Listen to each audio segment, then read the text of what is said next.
Mayuresh, afternoon, आप क्या trade लेंगे?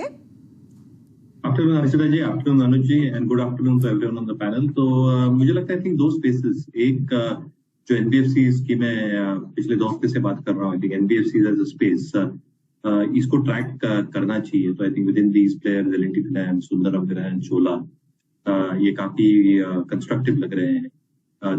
The best in terms of rate cycle is now going to be behind us, और इसलिए I think second quarter के बाद I think stability in terms of NIMs आनी चाहिए। They are well capitalized with a strong potential कि advances और deposit growth ठीक ठाक रहेगी, which means ALM should probably be missing in these counters on the down side, जो एक risk factor होता है। और कहीं ना कहीं I think provision coverage is also increasing, तो एनबीएफसीज को फोकस में रखें। एक दूसरी स्पेस जो उभर के आ रही है, obviously I think the larger capital good players तो रही है हमारे रडार पे, आई थिंक जो है छोटे मजले कैपिटल गुड वाले प्लेयर्स, जो एंसिलरी प्लेयर्स हैं, इनको भी आई थिंक आपको ध्यान पे रखना चाहिए। तो हमें लगता है आई थिंक प्लेयर्स लाइक अशांति गियर्स और एलिकॉन इंजीनियरिंग बहुत शानदार नतीजे थे। द एक्सपेक्टेशन जो इंफ्रास्ट्रक्चर स्पेंडिंग गवर्नमेंट से आएगी इज एक्सपेक्टेड टू कंटिन्यू। जो नतीजे उन्होंने पोस्ट किए specifically Q3 Q4 and specially Q4 sequentially Q3 के ऊपर और year has been exceptional for these mid cap capital good players.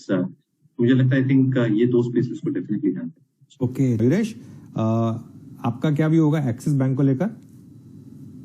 Absolutely Anuj, I think for the bank itself under performance as you rightly pointed out, I think एक बहुत evident factor है। पर दो चीजें I think, एक जो core numbers जो हम प्री प्रोविजनिंग ऑपरेटिंग प्रॉफिट कहते हैं पीपीओपी, यहाँ पे एक सिग्निफिकेंट इंप्रूवमेंट देखने मिली है कई तिमाहियों तक इससे पहले। तो I think there is a significant improvement here. दूसरा आई थिंक जो एक बहुत इंपॉर्टेंट पहलू होता है क्रेडिट डिपॉजिट रेशियो, जो सिटी के इन्होंने ब्रांचेस ऐड किए हैं, I think that should incrementally be starting to add as a diversification strategy on to the book. और कहीं ना कहीं I think because of the share under performance, मुझे लगता है आई थिंक अगर इसमें थोड़ी ट्रैक्शन और आती है, you are absolutely right, I think 970 हम भी ये लेवल्स ट्रैक कर रहे हैं एट मार्केट्समिथ इंडिया। अगर ये लेवल्स क्रॉस होते हैं तो मुझे लगता है बहुत जोरदार मोमेंटम ये स्टॉक में वापस आएगा। वैल्यूएशन के हिसाब से not expensive, not very cheap as well. So I think कहीं mid level पे है valuations. But yes, I think for the sector and within the sector, private banks में underperformance के कारण शायद इसका आउट परफॉर्मेंस अच्छा खासा हो सकता है, क्योंकि नंबर्स ठीक ठाक रहेंगे even in the coming months. मेरे को मयूरेश याद नहीं कि लास्ट टाइम इन्होंने प्राइस हाइक कब किया था, लेकिन इफ इट ऑल ये हुआ है, आपकी व्यू? तो ऑपरेटिंग लेवरेज के हिसाब से पॉजिटिवली मानना चाहिए, क्योंकि जो डिमांड होती है वो इनइलास्टिक होती है, which basically मीन जो सिगरेट पीते हैं या स्मोक करते हैं वो क्वांटम कुछ कम नहीं होने वाला है। और अगर प्राइस हाइक्स होती है कॉस्ट मिटिगेट करने के लिए, जो अच्छे खासे बढ़े थे और बजट में भी कोई खास बदलाव नहीं आए थे जिसकी वजह से बहुत प्राइस हाइक्स की जरूरत थी, but if they mandated price hikes, थोड़ा वॉल्यूम पे इफेक्ट आ सकता है, वेरी मार्जिनल, बट कहीं ना कहीं I think that should translate into larger revenues. And because cigarette business is a very high margin cash flow business, cigarette companies का जो cash flows है यहाँ पे एक definite सुधार देखते हैं। क्या भी होगा यहाँ पर अब?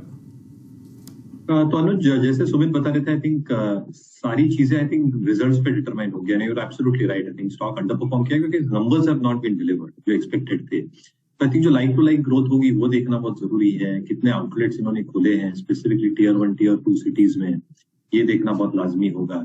तीसरा, I think in terms of their new business outlets as well, including Dunkin Donuts, including the Chinese venture, इसमें क्या मैट्रिक्स निकल के आती है। On few of the metrics, जैसे ऑनलाइन ऑर्डर है, जैसे डिलीवरी परसेंटेज है, इसमें कोई दिक्कत ही नहीं होगी।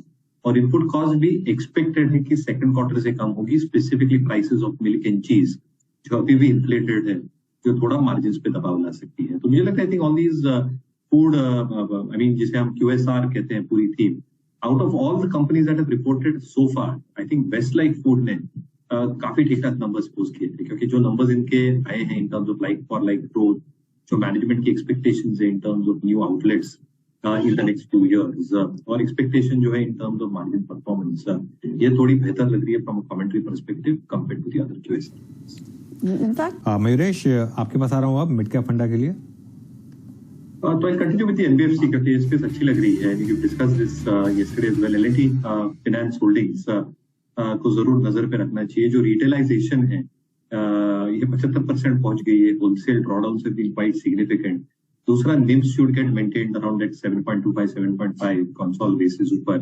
तीसरा, जो ग्रॉस एनपीएस का आंकड़ा आया है मैनेजमेंट को लग रहा है अगले 2 वर्षों में आई थिंक 3% के नीचे और नेट एनपीएस 1% के नीचे with opex below 4% and credit cost below 3%. I think the moves that they are doing right now, I think ये टारगेट्स इजीली अचीवेबल होंगे before FY25. And because of that return ratios की उम्मीद लगा रहे हैं, return on assets specifically between 2.8 to 3% अगले 2 वर्षों में ये बिल्कुल मुमकिन हो सकते हैं. Last but not the least जो इनकी कैपिटल एडवोकेसी है, आई थिंक इट्स अराउंड 21-22%. ये बहुत इंपॉर्टेंट पहलू रहता है एनबीएफसीज के लिए, क्योंकि एडवांसेस ग्रोथ सपोर्ट करने के लिए स्ट्रॉन्ग कैपिटल एडवोकेसी होना बहुत जरूरी है. वैल्यूएशन के पर्सपेक्टिव से around 1.25-1.3 times price to book. It's not too expensive और मुझे लगता है there is sufficient amount of scope for these multiples to expand. So 121 का लक्ष्य विद स्टॉप लॉस एट 93.